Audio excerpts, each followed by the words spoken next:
Mon métier consiste à faire en sorte que toutes les phases du médicament, depuis la recherche, le développement jusqu'aux phases de commercialisation, soient faites tout en respectant la réglementation spécifique aux produits que nous commercialisons en tant qu'industrie pharmaceutique. Pourquoi ça consisterait exactement ?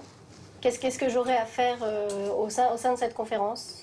Notre activité est très diverse puisque ça peut être des conseils pour le développement du produit, ça peut être préparer des dossiers pour la mise sur le marché des nouveaux médicaments et l'enregistrement auprès des autorités, des conseils pour la commercialisation, de la validation des documents promotionnels et éventuellement donc le suivi de la pharmacovigilance de ces produits.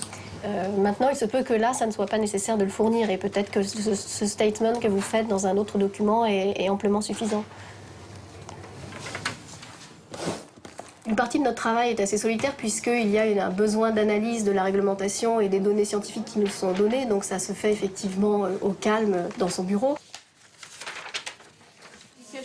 Mon environnement de travail direct, c'est une équipe de pharmaciens qui s'occupe spécifiquement d'affaires réglementaires, mais c'est aussi toute une équipe variée de médecins, de pharmacovigilants, de personnes du marketing, qui fait que justement cette interaction est très riche. C'est un dépôt, une procédure qui va durer 60 jours au maximum, c'est un délai fixe, c'est-à-dire qu'on ne peut pas aller au-delà. Donc au bout de 60 jours, on est certain qu'on aura la réponse pour notre essai. Je me sens responsable de l'application de la réglementation du médicament aux produits de l'entreprise et donc de faire en sorte d'assurer que les données que nous fournissons sont fiables.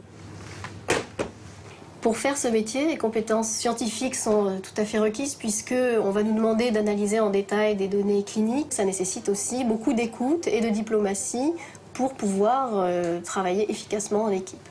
Mais également, nous devons être très rigoureux dans ce que nous faisons pour que nos dossiers soient acceptés et qu'ils soient recevables par les autorités.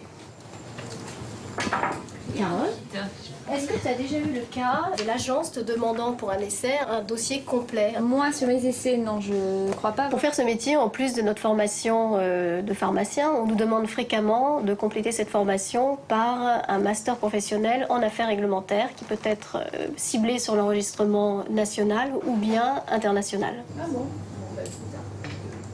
Donc pharmacien affaires réglementaires, ça n'est pas seulement un métier très précis, ça peut être un éventail d'activités dans lesquelles on peut plus ou moins se spécialiser en fonction de la structure des entreprises et de ses centres d'intérêt.